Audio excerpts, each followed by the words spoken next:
Let's go. Let's go. Yes, it's Recording. Recording. It's recording. Okay, cool. Um, great intro. I'm not gonna use that. I probably am gonna use it. Darn it, you know me. Anyway, guys, welcome to another episode of Film talk. GF Yeah. Film talk. Woo! I got you. Yeah, you got me. You got it right. Yay. Merry Christmas, everybody. Merry Christmas. Happy New Year. Guys, if you have not seen as you're not saying, we do celebrate Christmas. I don't know if you say happy holidays, but around here we say happy Merry Christmas. Merry Christmas to everybody. Merry Christmas to all. Happy Kwanzaa. Happy Hanukkah. Happy people that don't celebrate any holidays. Happy holidays to you. Happy people, just happy times. Happy times, people. Happy times. So, guys, what we're doing here is it's a Christmas episode, so we're doing a Christmas movie. And what Christmas movie? Theo just said we're gonna do it, and we're doing Batman Returns. So, as we do it every episode, now here's the funny thing, people. We filmed this episode. Now, This close. We're this close to getting done, but we had to film again because, AT&T didn't want to help us out. But today we are perfect. Can y'all hear me now? Oh yeah. Okay, Yes. cool. Okay. Don't have random just like Like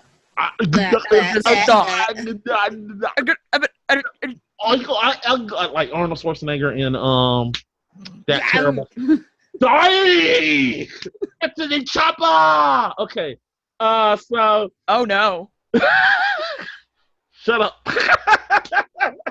We're gonna do that, aren't we? We're gonna have to. Dude, all right, I got the cards. No! Okay, well, turn it. Just, no, not the cards. Not the freaking cards. Okay. You made me pull them out. Oh, no, I should get to the chopper. Oh, it was so awesome. I mean, it's like when we do the we're gonna do eventually me and we're gonna do the handshake like you son of a. She's thinking about it. Like, yeah, that might happen. Anyway, let's get back on track. Let's talk about Batman Returns. This film was made in 1992. And it stars Michael Keaton, Michelle Pfeiffer, and the great. I want to call him the chameleon actor Danny DeVito because he is a chameleon in everything he does. Also, it also has one of my favorite character actors of all time. Yes, you know who it is. Take a while, guess who it is. My favorite actors of all time. Cowbell. Oh. Yeah. Cowbell. What? She might not get that reference. It's a Saturday Night Live reference for Christopher Walken. Christopher Walken. Oh, okay, got it. Chris Walken.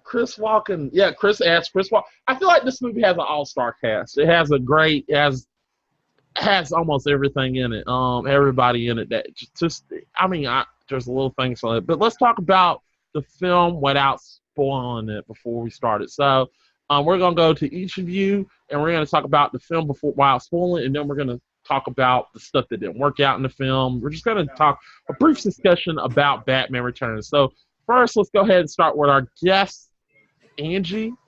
What did you thought about Batman Returns? And also, we didn't introduce Angie. Hey, Angie. Hi, it's me. Well, as you guys know, this is one of my all-time favorite Batman movies. I grew up watching this. It fit perfectly with the comic books I was reading at the time with Batman in it. And I think that Tim Burton just did like a fantastic job, like really capturing like the darker side of Batman in this film. Yeah. Okay, I know, I can understand that. Theo. Ultimately, for a movie made in '92, like ultimately, it still holds up. It's a good one to just always just slop in whenever you want to. It doesn't have to be during Christmas, but it is a Christmas movie. And you can just watch it anytime. So it's like it's just one of those really good. Whenever you want to watch it, you can watch it. It's not just distinguishedly during a specific season of the year or whatever. It's just a good movie and it holds up. Exactly. You know, Oh gosh.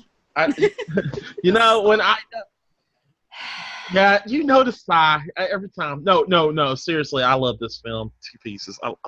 I will defend this film to my grave that this is probably one of the best Batman films I've ever seen. One of them. I think this is a good sequel to Batman 1989, and I can understand why some people don't like it. But at the same token, F those people that don't like this film. I come on, you want to say it too, Angie? Come on. But seriously, this is a amazing film. I thought Tim Burton did this. I think I can understand why some people did it. Some bloody references, some bloody noses, eating fish, a ton of fish. Danny DeVito's demeanor. I'm not gonna make that joke again, but I want to do it later. So get ready for the X up, Angie. So here we go. I think there's a lot of things that were good about this film. Like I said, Danny DeVito gives a good performance. Michelle Pfeiffer should have gotten an Academy Award nomination for this. Michael Keaton, my favorite Batman of all time. I remember there was a time where there was the banter. I'll talk about it later, but there's the scene between them that I didn't get to talk to in the last one that really got me like, wow, this is good. And I just like Tim Burton literally upping the ante from the first one, and then it's an amazing film, and it's a Christmas movie. I love this. I love this. So yeah. Oh, y'all can see the joy. I love this. So let's go ahead and get into our discussion, people. So if you've not watched this Batman film, go ahead and pause this film. Go watch it. Under a rock. Yeah, and go watch it. Come on, 25 years. Yeah, it's a good Batman film. It's a good.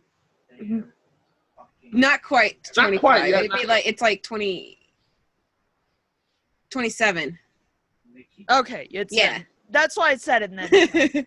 Something like that. It was close. It was close. You were real close. Good guess. What year is it? I did research, remember? But guys, if you have not watched this movie, stop it here and then come back later and watch. But right now, we're getting into spoilers, and we're just going to talk about it. Spoiler! Woo! Okay. I want to talk about one thing that I actually love was the scene between him when the Penguin and Batman first meet. He's just literally like, he said, "What are you doing here?" He's like patrolling the things, looking at the chaos, outstanding mayor stuff. And then Batman goes to him, he said, "You're not the mayor." And then he goes, "Things change." And then he said, "Oh, how about that?" He said, "A man that's in the mask." He said, "You don't think you'll win, do you?" And then Batman retorts with the same thing. He says, he just smiles and says, things change. And I like that banter between it because it just sort of like was interesting. I like that demeanor. Like that was that was one of my favorite scenes. I don't get. What do y'all think? I mean, it was a great scene. It definitely like showed like the I can't think of the word, but it like the friendship basically between the two. Yeah. You know, like they're not really friendship, but you get what I mean. They're both the same person, but they're from two different worlds. Basically. Because Penguin was rich and his family dumped him, but Bruce was rich, but his family got killed. But he just had a tragic story. I mean, they both had tragic stories for childhood. Mm-hmm. Both were raised by, different ways, different means. They pretty much had a good chunk of their childhood without parents. I mean, and in the scene, Max Shrek, brilliantly played by once again by the great Christopher Walken, said something interesting. He said if his family didn't 86 him, he'd probably be in the same classroom with him. Maybe you'd be bunkmates. I mean, he said it right there, and I like that. What else do I want to talk about? Because I don't want to take over.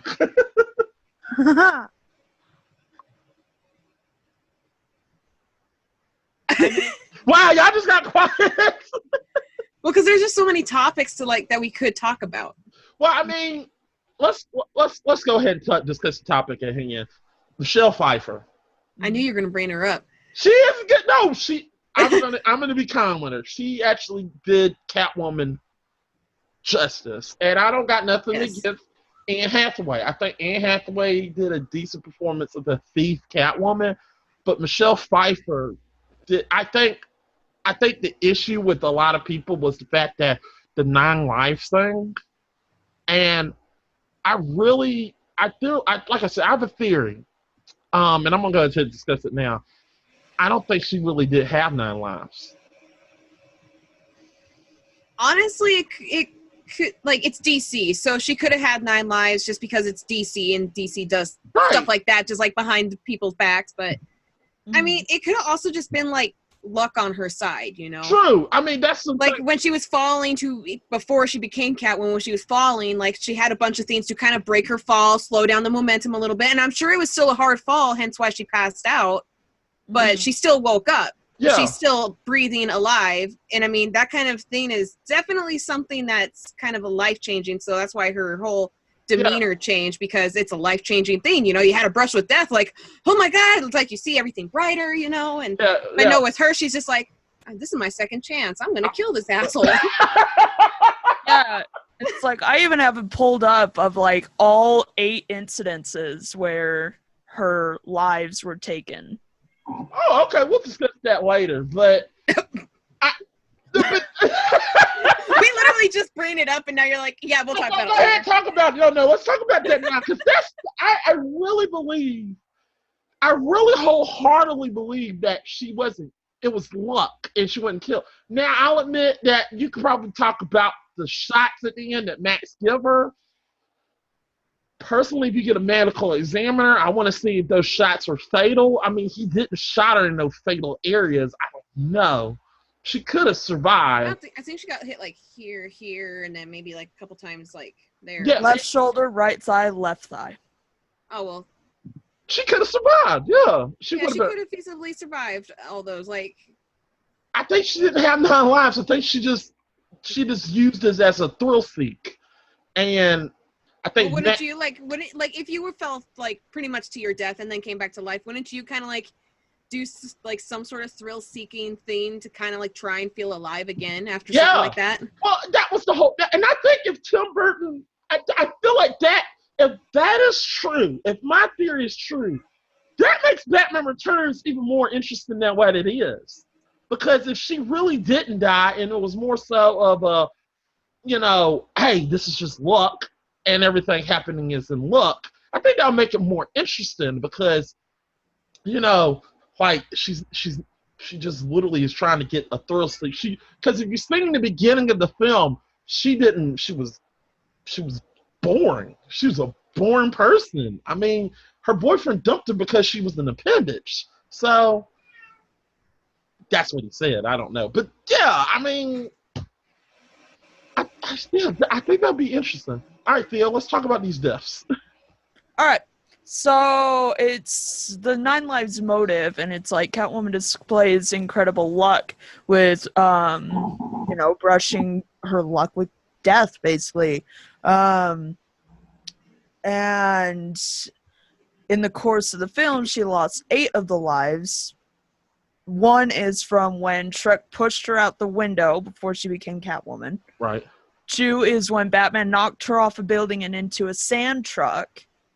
Oh, I almost forgot about that one. Mm-hmm.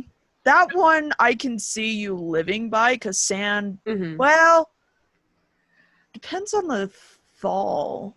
I mean, wasn't it still like concrete? I mean, I would think like with a bunch of sand, I think it would just kind of displace a little bit just because it's just a bunch of tiny rocks. So maybe it just kind of like broke her fall a little bit. Right. Yeah, maybe. And I guess depending on how high it was, because it wasn't like near as high as like when Shrek pushed her out the window. Right. It wasn't near as high because I really think it wasn't. That broke her fall. All right, let's continue. I like this because we're literally displacing all the things that could make this true. 3 is when the Penguin tried to hang her on his umbrella copter. That one I remember. She could. But that one I could also see like her like being able to get out of pretty quickly. Yeah, and the fall wasn't that great like the other one. She fell some glass. She was okay. I think she's still alive. Can we appreciate that a couple of these, like when she fell, she was she's wearing heels during all of this. And, yeah. Like. Yeah, she's wearing heels in all this. Like, you go, I'd be falling all over the place just walking. I mean, she just walking. I mean, there was that part where she's like, "I'm Catwoman, hear me roar," and she did that backflip, like, "Oh crap!" In heels. In heels. I was like, "Dang, I'm the guy, and I know that stuff." What happened? I'm just making fun because it's like I do that a lot, where it's like just trying to imagine someone just watching that. Like, oh right, yeah, just like, oh, what? Like, what? Did she just do backflips in heels? What? All right, let's go ahead. All right, number 4 through 6 are 7. When Shrek shot her in the left shoulder. When Shrek shot and grazed her right thigh. Yep. When Shrek shot and grazed her left thigh. When Shrek shot for a 4th time and missed completely. That one I can't. I mean, that was an attempt on her life, so I guess that would still count. A little bit, but it's not like the other ones where she's actually getting like physically injured. Right. All right, new theory, and I think this will make the film. I actually thought of something interesting. Maybe it isn't lives; it's luck. It's how many lucky strikes she can get before she actually dies. Well, yeah, because in the description it shows, Catwoman displayed incredible luck in her brushes with death throughout the film, and appeared to have 9 lives. Right. It's all brushes with death. It's not actual deaths. She doesn't actually die. Right. Mm-hmm. Well, except for maybe the last one, when she pulled a wire that caused a generator near them to explode, which killed Shrek. All right. But yeah, that's a good theory. I like that. So it was luck, not Rachel alive. She actually didn't get killed. She was just lucky. Just really luck. I think that's way better than Halle Berry Catwoman, which we'll never talk about. That film doesn't exist. Why you even bring up? We don't want to talk about. Guys, just so you know, we will never bring up that film that was made. Then stop bringing it up. Shut up. Cat got your tongue? We'll just say we'll at least say this. Okay, she's a brilliant actress. It's just she wasn't right for the role, I think, or at least like they didn't cast the role to the ability that they really could have to capture Catwoman. That's all we're gonna say on that. Now let's just appreciate Michelle Pfeiffer and her beautiful Catwoman-ness. I really want to say something, but yeah. No, you will not. I think she was cast right. But anyway, all right, so let's go ahead. Like I said, those are good theories. I think that's a good one. So let's get to Matt Shrek, played brilliantly by Christopher Walken. It's interesting that his name was actually sort of like what was it supposed to be, the vampire or something? Is that like a vampire? Am I right, Theo? What? What do you mean? Was that the name of a vampire or Who? Matt Shrek? What? Nothing. What the heck No, are you talking about? Matt Shrek. I got confused. No. His name was originally from another movie that was the name of a vampire, but I might be wrong. I think you're wrong. You're probably wrong, I think. Because Unless I do not recall seeing it. I have like 3 pages pulled up. I do not recall seeing anything about that. Okay, I'm wrong then. I'm just gonna be honest. I thought it was. Maybe I can completely Google it and be like, No. oh, what's the the origin? Yeah, the origin of Max Shrek. But I feel like Chris Walker did a good job at this. It just what? Well, Max Shrek is a name of an actual actor who played Nosferatu. Ah, see, I wasn't wrong. I thought it was something that had to do with vampires. Okay, I see what you was cooking in. I see it. Yeah. It was something interesting. But I feel like Christopher Walken did a good job in this film without being Walken. Yes. Without being Walken, but he still had those tendencies to be Walken. Like, this is my son. I'm leaving this for my son. I just kind of like the typical like Tim Burton style that he kind of pulled off. He kind of had like the poofy slick back hair. He had like the thick striped suits on that were black and gray and Beetlejuice. Yeah. I pretty much Beetlejuice. Who I think of whenever I see this character in the movie. I'm just like Beetlejuice. Beetlejuice. Yeah. He just looked like it. I think I like the part you can tell he's snarky, and I like the fact we're spoiling. He don't get away. Cause I was like, I hope he don't get away, because he's snarky and just want to get away from everything. Cause he feel like he can negotiate his way out of everything.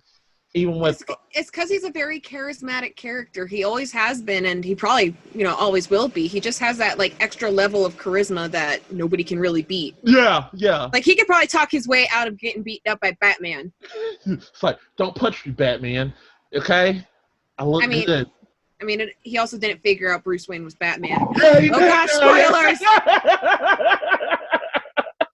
Yeah, the biggest spoiler of them all. Yeah, Batman revealed himself. Let's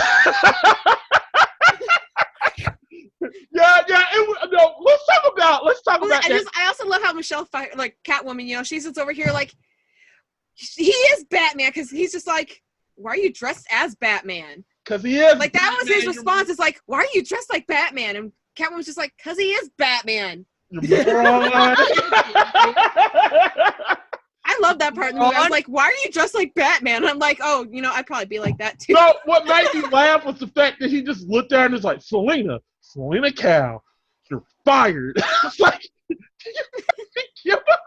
your services are no longer required. Yeah. I mean, she was like, what would have been funny if she would? I think there's like a deleted. I wish there was a deleted scene. I said, okay, cool. Now I can kill you. He's just so cavalier about it all too. Yeah. And he just plays it off. He does a good job at it. I just like when he was talking to Bruce Wayne. I just like when he was talking to Bruce Wayne at the party, and he was just literally like, he said, you're not going to get away with this. I could literally pinpoint you with the triangle game. He said, it doesn't matter. He said, another mayor will take over the city. My plan will be on. He's still like trying to carry on his plan. Like, this is just a minor setback. I can still do this. So they're not going to send me to jail for this crap. But I just like the fact that I just love this thing with what we're going to talk about with Danny DeVito literally getting out all the stuff that Max had. Literally, like he said, what about Fred, your partner? He was like, He said he's on an extended vacation. He just starts smiling like, remember me? I'm Fred Tan. He said, remember, you flush it, I flaunt it. Mm-hmm. But my favorite line, and my brother quotes this, me and my brother quote this every chance I get when something goes, we quote this every time where something gets shredded and somebody does something stupid where they can't find it, and we just literally just look at each other and just like my dad do something and just throw it away, and he's like I probably got that thing thrown away. That thing's shredded away, and just look at each other. Stuff. A lot of time and a lot of tape and a lot of patience makes all the difference. We say that too every time. Because I literally saw that thing like a lot of tape and a lot of patience makes all the difference. I was like, damn it, that's a good line. Quotable lines. But let's talk about Frank Reynolds. Sorry, not Frank Reynolds. Danny DeVito. How? How? How'd you get those two mixed up? Yeah, how do you... Oh, wait. No, I know how. He acts like himself. He's awesome. Danny DeVito's awesome. But seriously, let's talk about Danny DeVito as Penguin. Arguably, probably one of the best interpretations of Penguin that there are in cinema. I agree. I understand that some people didn't like his take that he's this slimy sewer kid. Well, I mean, that's kind of like part of like costume design too and stuff like this. That's like what the like writers and people were kind of like, go more towards this. And, Danny just kind of wanted to, bring it more to life and actually make it a character. And I mean, it would make sense, like, depending on like what storyline you're going off of, because DC. There are multiple storylines. I could agree. Yeah, I mean, Marvel's just like the same way with some of them, but like DC is really notorious for like the separate timelines. But like this Penguin, like it kind of makes sense, especially with like how dark this kind of backstory is and all that. Right, I can agree because I do like the darkness that he gives. I do understand that some people probably want that Penguin that's sort of like the crime mob boss or something like that. But I feel like Danny DeVito brought a performance that was something interesting. I think this is one of his underrated performances that he gives.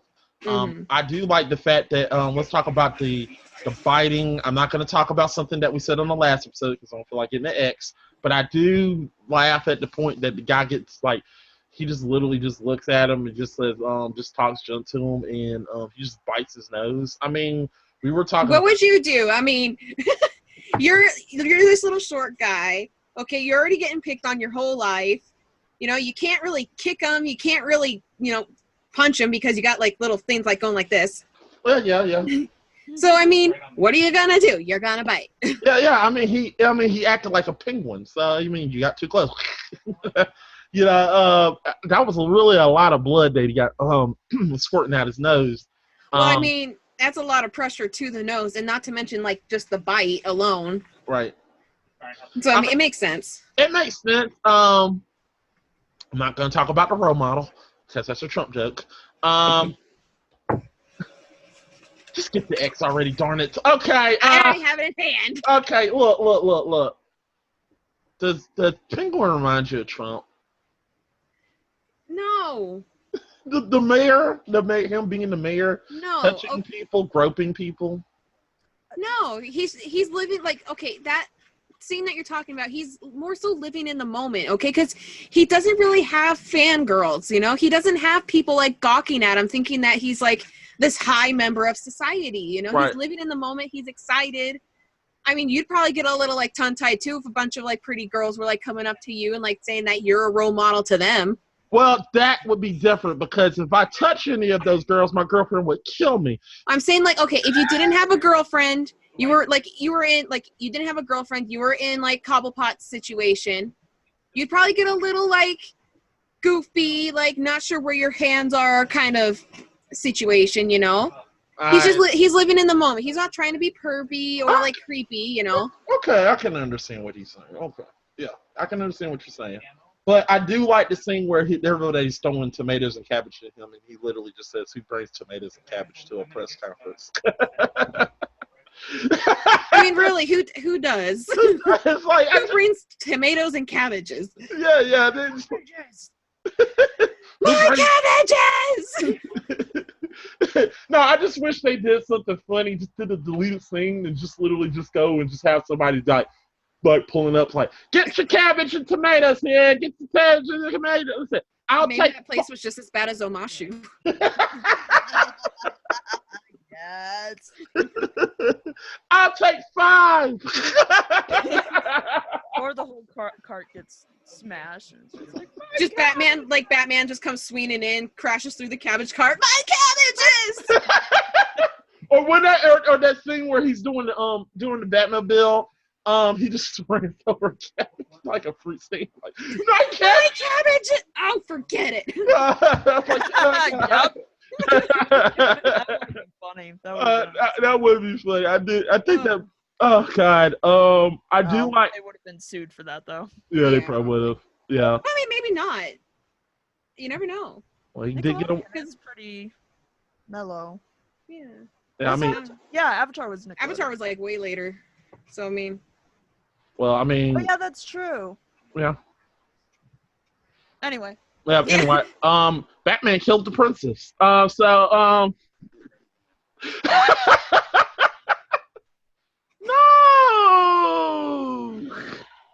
Oh, I brought it up last time, but I'm going to bring it up again. That I appreciate that this is one of the few Batman movies that has clowns without Joker. Oh yeah, in that's it. right. That's right. Yeah, that is right. No, it's like we say. It's like, yeah, I brought it up last time. Yeah, last time doesn't exist. I know it doesn't exist anymore. Yeah, it doesn't exist. I do like that. I like the fact. Yeah, I love that there's the red triangle circus gang is like Penguin's posse. It's not, just Penguin.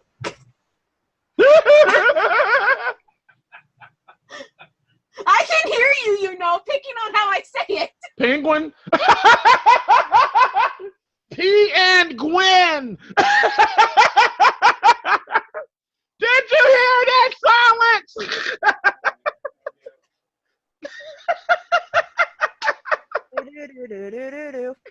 We're living in the zone. Oh God. We probably had to do Batman 76 one day. Evan, what? We'll talk about it. It's a crazy movie. Batman 7. It's the Adam West movie. Got it. It's a funny one. It's stupid funny. All right, what did you say, Andy? Sorry. But I was just saying, like, how how cool it is that like he has like a circus behind him, and I mean they didn't really go into much of a backstory really with him being a part of a circus. So I mean that I just kind of love how they threw that little scene in there, because in some of the comic books that was his thing, is that he was a runaway from the circus because his parents didn't want him because he was too freaky deaky, so they sent him to the circus, and then now they're here. And I just kind of love how Tim Burton kind of hinted at that a little bit with the Red Triangle Circus game. I mean, I liked it. I like each of the clowns. They were all different and distinctive. Also, the fact that Batman murders half of them was awesome. Or Michelle Pfeiffer tasered that one. Yeah, that was funny. She was trying to test if it worked. I was like, it's like, oh. Oh. No, I mean, can we just talk about how many people he killed right there? I mean, there was that one guy. I just looked at him and I just felt bad for the guy that was blowing fire. I just felt so bad for him. It's like Batman didn't even get out his car for him. He just literally just got there. He's like, oh. I was like, Batman just literally turned his car around and he didn't even expect it coming. And I was like, oh, you poor soul, you're gonna die. And he just oh, dead. Or the big guy that literally just thought he had Batman beat, and he's like, go ahead, punch me. Boom. He's like, you didn't do nothing. And then he sees the bomb right there and just throws him in there and blows him up. I'm not gonna lie, I love that scene. Yeah. Yeah, that was really funny. Just he just starts smiling and he's like, oh no. Yeah, Tim Burton Batman is a murderer. Yeah. He's a murderer. I mean, that's Arkham Batman is a murderer. We have talked about that. He is murderer. I mean, me and Theo talks about that probably in the last episode, like, he is a murderer. I mean, how many times? I remember we played Arkham Knight, and I literally punched the guy off a roof, and I was like, I literally looked at the status, and I was like, unconscious. I was like, no, he's deceased. You're dead. You're dead. He fell off a building. That's concrete. He's dead. That man's That dead. ain't no sand truck. No, he's It dead. just shows you more how dark this movie actually is compared to the other Batman movies. Right, and they Like, say this is one of the few where they actually show him killing people, because like in all the other ones, they're just like knocked out. Call the ambulance. Call the ambulance. They're okay. I mean, he kills people in the boat. No, this one was like really dark. Yeah, he really killed people. I mean, he killed the Joker, for Christ's sake. Twice. Yep, twice.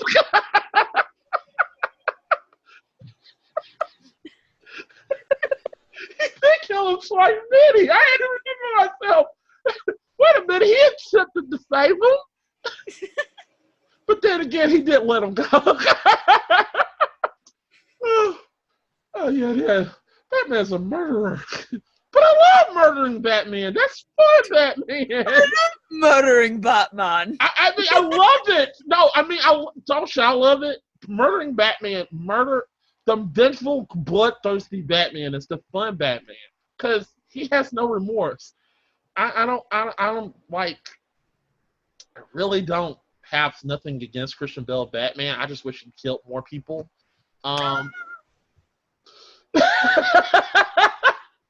Go ahead and get the X if you want to, Anthony. You agree, though. You kind of agree. Upon someone. I just wished he killed more. More people? Yeah, just more. Just one person. Somebody just really likes the dark side of Batman. I mean, I do like the dark side. I just wanted Christian Bale. I was like, just kill one guy. I'm just one guy. I know you killed Ra's al Ghul, because that's bullcrap. I'm not gonna kill you, but I'm not gonna save you. I was like, no, that's still murder. You left them on the train. You could have saved them. That's still vehicular homicide. So technically, you're a murderer still.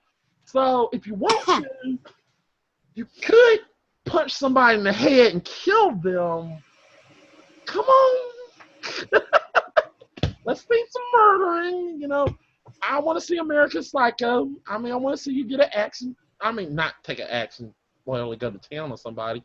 I mean, don't you want to see Batman kill Jared Leto's Joker? Oh, I don't have a card for this. I need to make one. What you gonna put up? It's the time to go to the next topic. Yeah, moving on. But still, I feel like let's go to the main character, Michael Keaton, aka the best Batman. Let's make sure Adam West doesn't hear you say that. He will fight you. Rest in peace, Adam West. I love you. You're awesome, man. You're an awesome person. You're funny as Batman, but Michael Keaton still is my favorite Batman. If we don't see Mac next episode, we know why. What, the ghost of Adam West? Ooh, I'm coming for you, Mac. I was the best Batman. I mean, we can argue though that like Adam West was more of like the comical side of Batman, where Michael Keaton's more like the darker side that we kind of have grown to know and love in today's modern cinema. I agree. I don't have nothing against Adam West. I love Adam West. I could go watch that show and get a kick out of it, because me and and here's the thing. That show brought me and my dad together because he grew up with that. It literally is a show that me, my brother, and my dad can literally just sit down and watch and just laugh at it and have fun. So I will give them that. The old Batman series did that for me. But the new Batman, Michael Keaton's Batman, was so dark, so haunting. I feel like he was the best Batman. He did a great job of playing both Bruce Wayne and Batman. That's the way I see it. Yeah, because I mean, they're technically two different characters if you really think about it. Mm-hmm. And he does a good job. I think in this film he does it better than the last one. I mean, that is hard because he did do a good job in the last one. That's the thing. A lot of people didn't really like the previous one beforehand. They kind of thought like oh, it just wasn't right for like a right dynamic between the actors, and it just kind of felt awkward. But this one's like where he really shined through as Batman. Yeah, I agree. He shined through as Batman, but I felt like the last one he played a very good Bruce Wayne. I mean, there was the point when he was literally in Crime Alley and he was literally looking at his parents. I felt for him. He literally felt like he was haunted by that whole situation. And I did like that. And I think in this one it was more, he got more of Bruce Wayne, but he stuck with Bruce Wayne. But with Batman, I felt like he did a greater job with it because there was more of, he added a little bit of more of the funny with Adam West, but he also still kept it dark. Happy Mother Time Batman, which I like. But we'll get to that later. But still, I really like Michael Keaton's performance. What do you think, Thea? You're being quiet there. I mean, I agree with you. Like, Michael Keaton is stinking fantastic. I just like Michael Keaton in general, just with any role that he does. Like when he was brought into the Spider-Verse or the MCU or whatever it's freaking called now, whatever. Yeah. As you know, he's a vulture, and it's just like I just like how he has this whole persona about him. Like he just fits this character so well. And it's like he's just a really good Batman. I really enjoy it. Like these older Batman movies are some of my favorite just because of Michael Keaton. Yeah. Yes. Yeah. I mean, I love the, like I said, I mean, we'll probably eventually have to do Forever, but I don't want to do Robin. But why not? I like that one. What, that Batman one was actually a pretty decent one. I know, like, not a lot of people liked it, but what, Batman and Robin? Yeah. Yeah. It's a good, okay. Like, it honestly is a decent movie. Yeah. It's not as bad as everybody says it is. Okay, Yeah, next time, when we do... Put aside Arnold Schwarzenegger, put aside a bunch of the other stuff. They just kind of brought in too many characters I think that was like and George Clooney. That was a bad choice. Yeah, I agree. Yeah. It's just, I think story-wise, it would have done well if they had better thought out the actors that they were hiring. Like, George Clooney is not a Batman. Sorry, he's not. He's Bruce Wayne. He has a couple movies. Not a thing.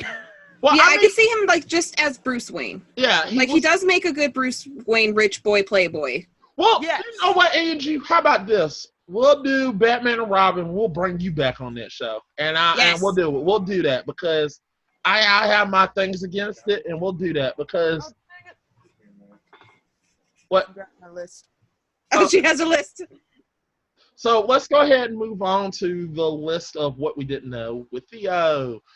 Yay, the fun part. No, I'm kidding. I have like 25 facts up in front of me right now. Oh Lord. Let's see if ours coincide. Write this down before I forget. Batman and Robin. We might as well just do the... How do you phrase it? Like foursome? Because we need to do like the... Did we do 1989 Batman? No, we didn't do 1989. We need to do that one. We should do Batman Forever and then Batman and Robin. Well, eventually we'll do that. So we'll guys, what we're gonna do is we're gonna do the entire trilogy of Batman. Not trilogy. There's it's four not of a them. trilogy. It's not a trilogy. Well, think about it. Batman Returns, Batman Forever, Batman and Robin. 4. Well, a 4G. That sounds bad. Yeah, I know. We're gonna tackle the other 3 Batmans, starting off with 1989, and then we're gonna do Batman Forever and Batman and Robin. So we're gonna do that. So we'll eventually get to that. We're probably putting that on the list. We'll do Bat Month. Okay, so get ready for that. Bat Month. So we might as well add Christian Bale's too. Yeah. Yeah, we might as well. I'll write that later. Yeah, we're gonna do 1972, 79. We're gonna do 70. We'll just do all the Batmans. We'll make sure that we have all the Batmans on here at one point. Yeah, we'll have them. Yes, we're going to do that. So, okay, back to facts. Okay, so first I want to talk about something with Max Schreck. So In Daniel Waters' earliest drafts of Max Shrek was originally written to be Harvey Dent. What? The explosion at the end of the film was only supposed to scar Dent, which would then lead to him becoming Two-Face and set up the Batman following Forever. franchise. Hmm. That would be interesting. So originally it was going to be. It was going to be Harvey Dent. So no, but it was going to be Chris Walken playing Harvey Dent. I don't know. That would have been awesome. I could just see him being a lawyer right now. Like, You're I can see that it's going to be a good thing, but I got something going over here. It's coming.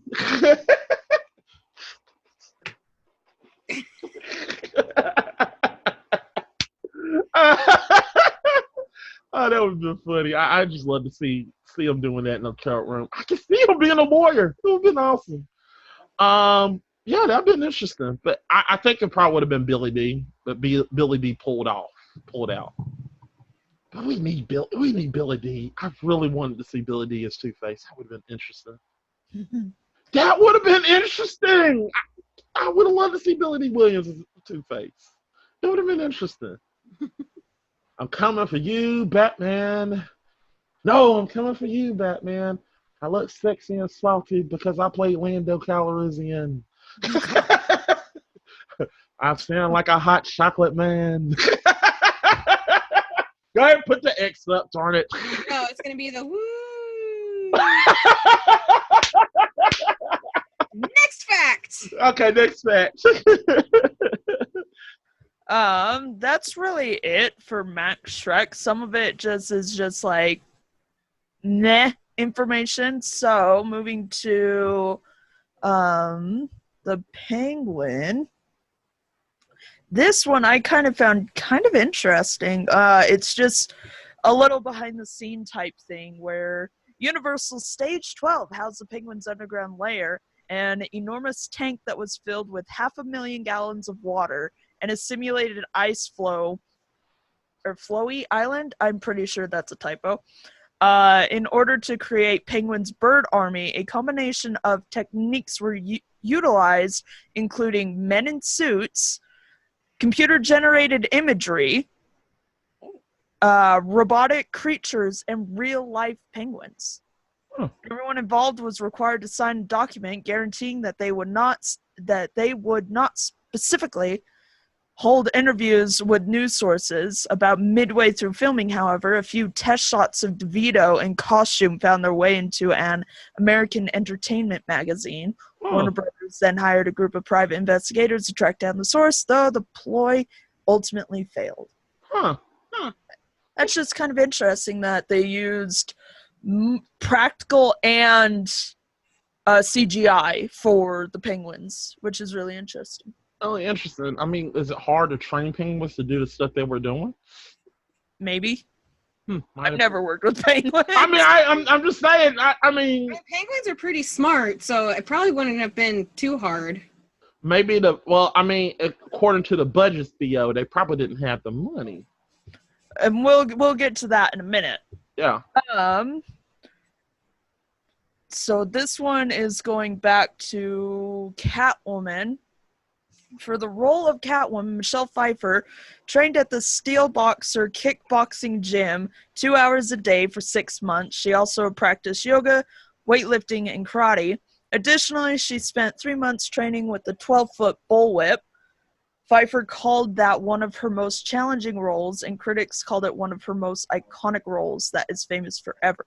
So, in English, you don't want to fight Michelle Pfeiffer. Yeah.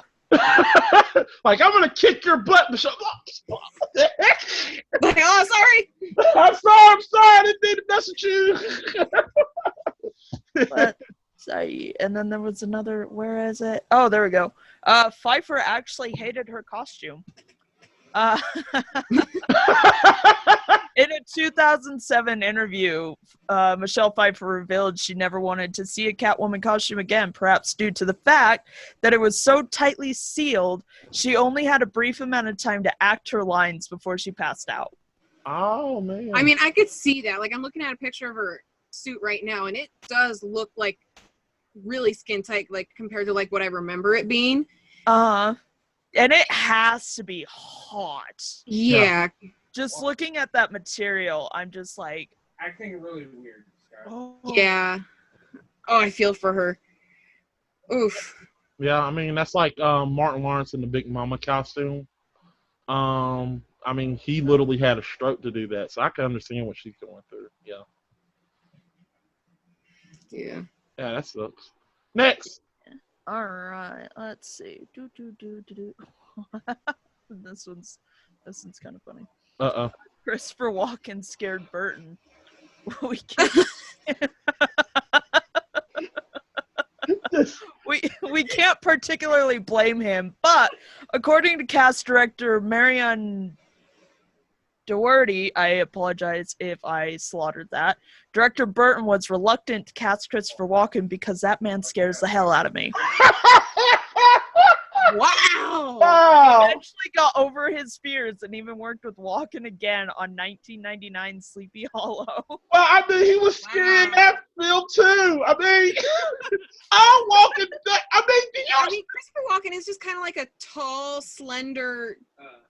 He's slender man. Slender man, but he's a slender man. He's a slender man, but But I will admit, he is scary in Sleepy Hollow. But I'm not gonna lie. I laugh at. That's my favorite performance. I laugh at. I'm not gonna lie. Like in this film, like when I was younger, I had a nightmare with Christopher Walken in it because he spooked me that much as a child. I mean, he does spook you because I mean, as a woman, I'm not a woman. I know as a woman, he pops up in Selena Cal like, what are you doing here? And then I mean, does your dream include you getting pushed out a window? I mean, it did, yeah. Yeah, that kind. I can understand that because you're just like, where did you come from? Like he was, it was so. I mean, that scene where he pushed her out the window. I mean, he was just laughing, and I was like, "You sure you didn't do this before?" Because I mean, it just looked like he said, "Huh?" He said, "I thought you were just gonna push me out the window." Yeah, it's funny that Tim Burton was actually scared of him. Yeah, that is funny. I mean, and then he worked on Sleepy Hollow where he was just literally going, "Ah, ah, ah." Okay, I'm gonna stop. Moving on. All right, the final shot where Catwoman is glancing at the bat signal was only added in a few weeks before the film opened. After work on Batman Returns finished, Warner Brothers realized it wanted Catwoman to survive to launch a spin-off, and so had to hire a Pfeiffer body double and fork out $250,000 to film a single extra shot. Wow. I mean, at least with the box office, like that opening weekend, they made like so much money. Right. Yes, which I'm about to talk about. Its budget, Batman Returns budget, was only $80 million. What the crap? Yeah, only $80 million. It's very small. I mean, it made like over 200 million though, right? Like. Yep, box office. Let's see if I can get a breakdown of box office and all of that.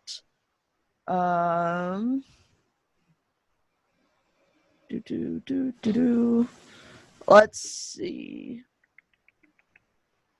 Opening weekend, it made 45.69 million.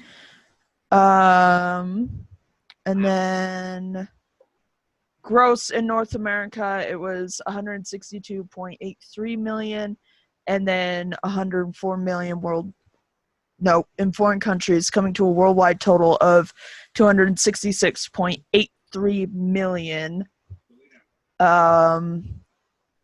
which is ultimately its final. So $266.8 million. I mean, that's just crazy. Like, they made that much money. Yeah. Yeah, on that small of a budget. Like, yeah. Whoa. I mean, in all honesty, it does just say right under it, like, 1989 Batman, 35 million. Whoa. Yeah. And that was a good shot. And they had to pay for Prince in that film. Did they? I got a question. Did they want to bring Prince back for the soundtrack in this or no? I'm not seeing anything. I mean, Prince was doing the soundtrack in the 1989. It was good. Yeah, that was awesome. Yeah, Party man. Party Man was awesome. Lawrence? I have kind of a funny Let's thing. broaden our minds. Lawrence? Oh, I reversed it. It's let's broaden our minds. Lawrence? That coming, that scene is awesome. We'll talk about it in 1989. That was like, not only did like Michelle Pfeiffer like have to like go through her costume and stuff, but Danny DeVito also went through like some issues with his stuff. Like, he had to sit in a makeup chair for 2 hours a day while they were trying to apply all the prosthetics on him.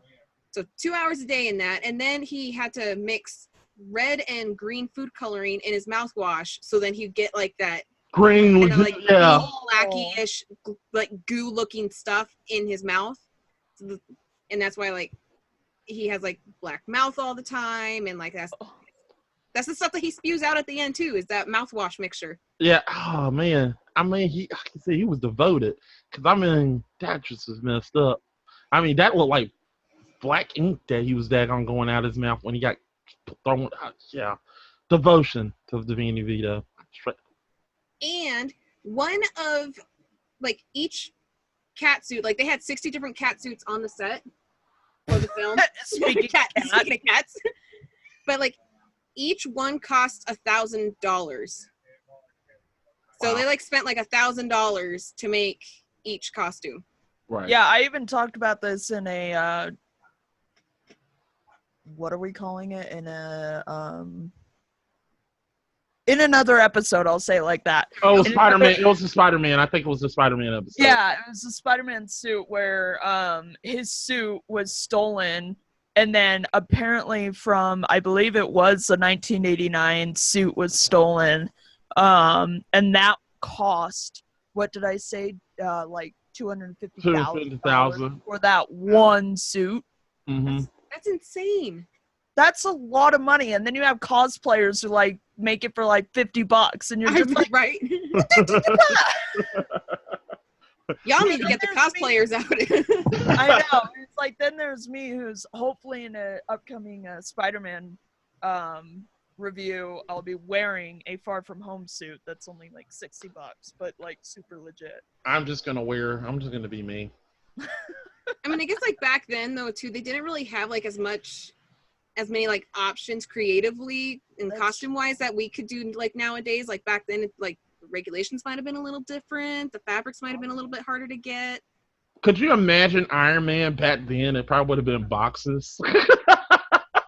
Ouch. No, it would have been like a little like trash can. And it would have Robert Downey Jr. All right, this is not gonna work. Iron Man. Oh wait, it's a box. It's a box. It's box. I am a boxman. You know what? That would be funny if I wish there was a deleted scene. I am Boxman.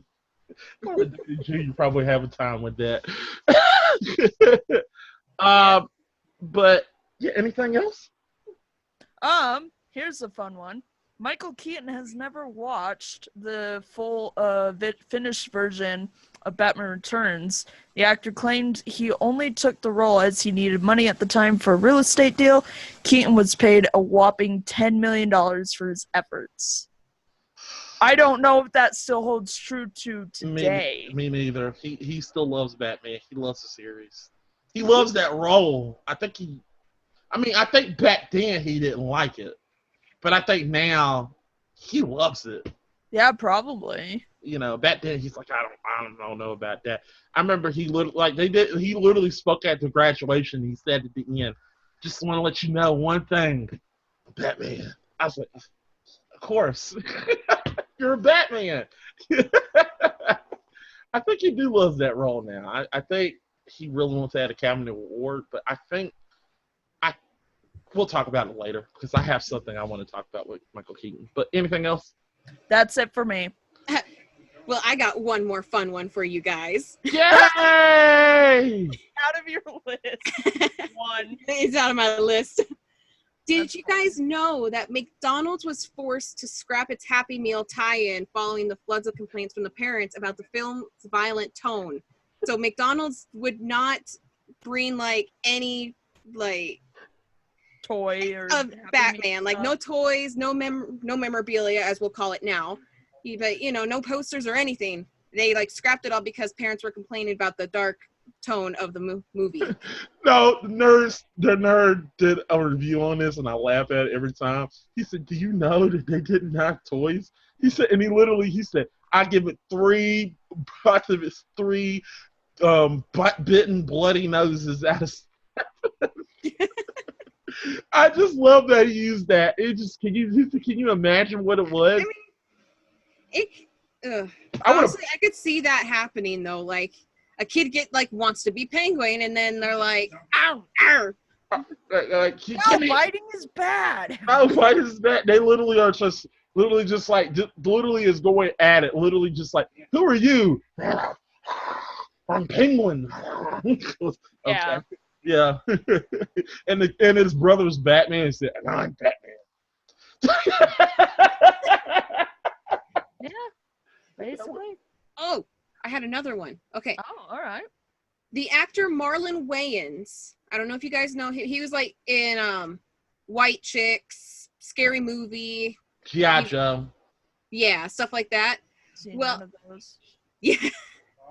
Well, you'd probably recognize him if you saw his picture, but Probably. he was supposed to be cast as Robin in this film. Oh yeah.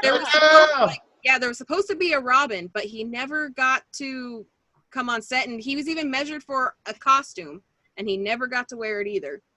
That would have been awesome. I wonder how he would have come in. Yeah, I don't know. I would have because I mean, the original the storyline for the movie was totally different than what it was. It was supposed to be like Catwoman and Penguin teaming up to look for treasure. Be treasure hunters, basically. Oh yeah, the original idea. Exactly. That wouldn't have worked. I like this version better. I like killing Batman better. Oh my gosh. Yeah, I mean, they had originally written it like that because they wanted to resemble like the '60s series. Glad they didn't do that. Yeah, but then they were kind of like, you know what? Let's just go dark. Let's get Burton in here. Have him throw some ideas. We'll just do what he wants. And let's let Batman kill people in various ways. Blow them up. Set them on fire. Punch them in the head. All right. Tase them. Moving forward. Okay, I'm moving. Hey, stop it. Yeah, it's like I'm sorry. I'm looking at the time. It's like no. I understand. Yeah. We gotta keep going. I really think we should talk about what Michael Keaton. How could Michael Keaton, if let's say there's an older version of this is a what if.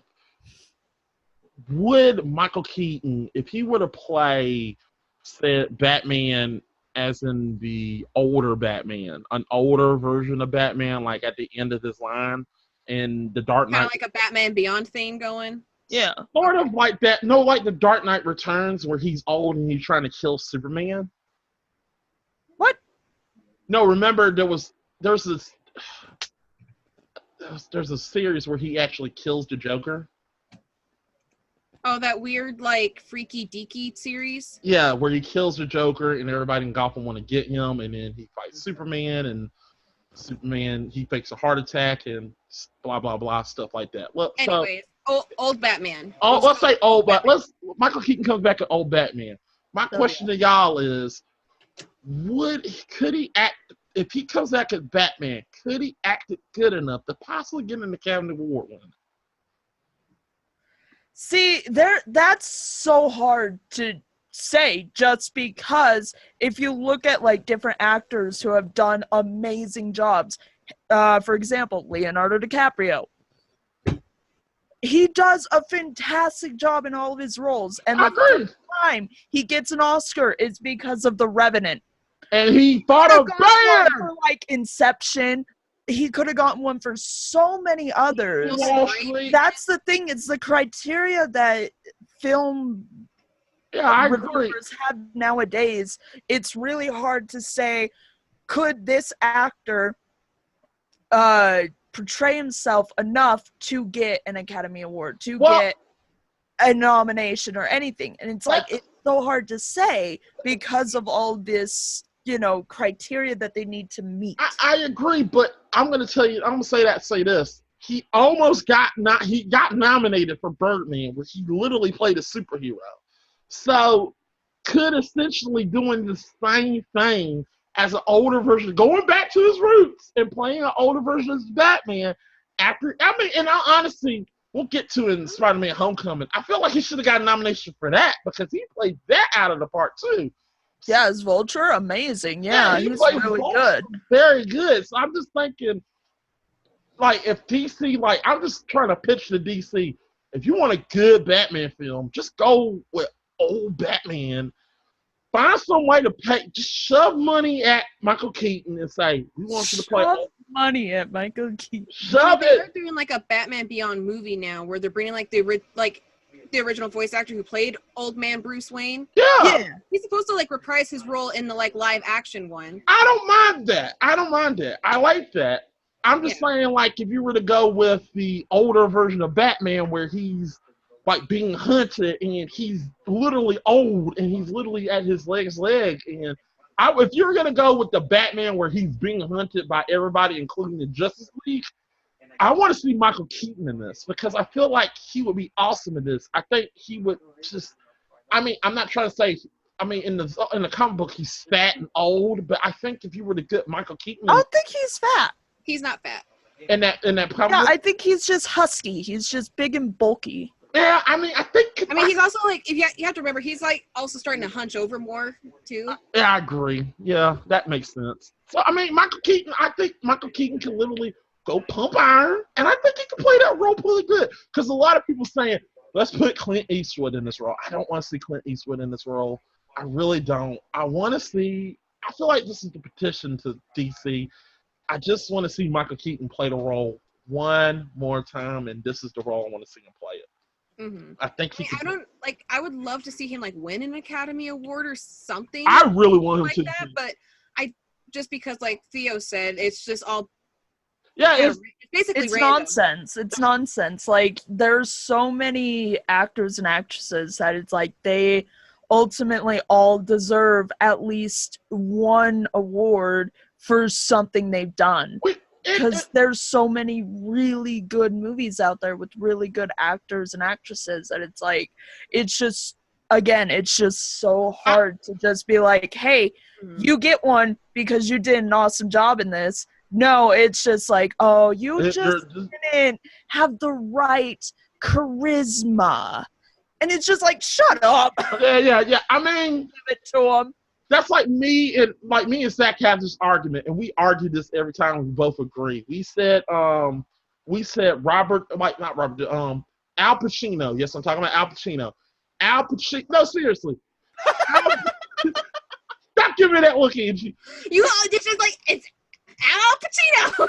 Hooah! Okay, Of anyway. course I'm talking about Al Pacino. Of course I'm talking about Al Pacino, but seriously, Al Pacino should have won an Academy Award for either just playing for The Godfather, just for Godfather Part 2. Should have won.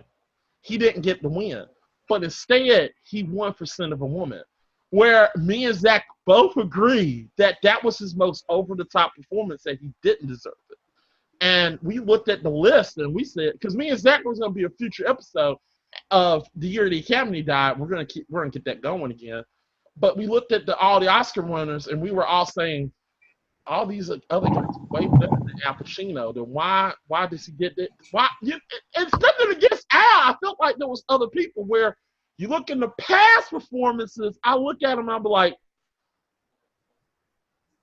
yeah, he should have won hands down. That was Vito. I mean, when he played Corleone, Michael Corleone. I mean, the scene that I see him in when he closed the door on Kay, like slowly, when he was like wanting to see his kids, he closed the door slowly. That was like emotion. I felt he did, like, he didn't say nothing. He just looked there and just closed that door like, no, I don't want you to talk to the kids. He didn't have to say anything. He closed the door. That's good acting because I felt like he really did have a relationship with Kay. And I felt like that was something interesting. Where sending a woman, all you did, no offense, I love you, Al. Al, you're my boy. I think you're somehow like me and you need to hook up and be BFFs. But I feel like Al went through that film, kept saying, hoo-ah. He kept saying, hoo-ah, hoo-ah, hoo-ah, hoo-ah, hoo-ah. You know, that's all he did. That's all. I mean, you can agree with me on that. You know. I've never seen these films, so I've seen Godfather. I haven't seen that other one. What, Son of a Woman? So, Yeah. But you love The Godfather. I like The Godfather. Yeah, he was good in that. So, but as far as that, I really feel like and I'm gonna end it with this because I know we got to end. Yeah. I feel like Michael Keaton can. Here's my pitch. I feel like Michael Keaton can win the Academy Award as Batman if he fights a freaking bear. Yeah, apparently if the actor risks his life, I guess that's enough for the criteria. It's like, oh, you risked your life. You brushed your own life with death. You killed a bear!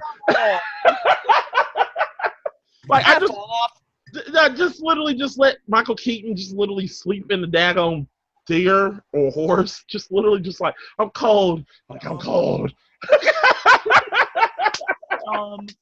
Oh, goodness gracious. But, guys, that's our last minute bit. We're just literally our plea to DC. Just bring Michael Keaton back home. Bring him home. Bring him home. Let him come home. Batman, a way back home. Yeah, find him a way back home. I want to see that. Bring him back. But let's go ahead and give our plugs because Theo got to go. All right, Theo, what you got to say? All right, well, let's start with you. As always, you can find me on Twitter at Theovian21 and also on Twitch at twitch.tv/Theovian21. Angelic Sin, Angel. You can find me on Twitter, Instagram, Snapchat. I have a YouTube channel back up and going again. And you can find me at mixer.com/Angelic Sin. And with the Game Fixers. And always hanging out with the Game Fixers, of course. Of course. Also, guys, I'm Matt Poole, aka the Buck fan. I'm not the Buck fan. I am Matt Poole, aka the Game Fixer. I am the person that is the owner of this channel. Please catch a lot of shows. Please catch all our shows that's coming up. Also, hopefully this app will have, guys.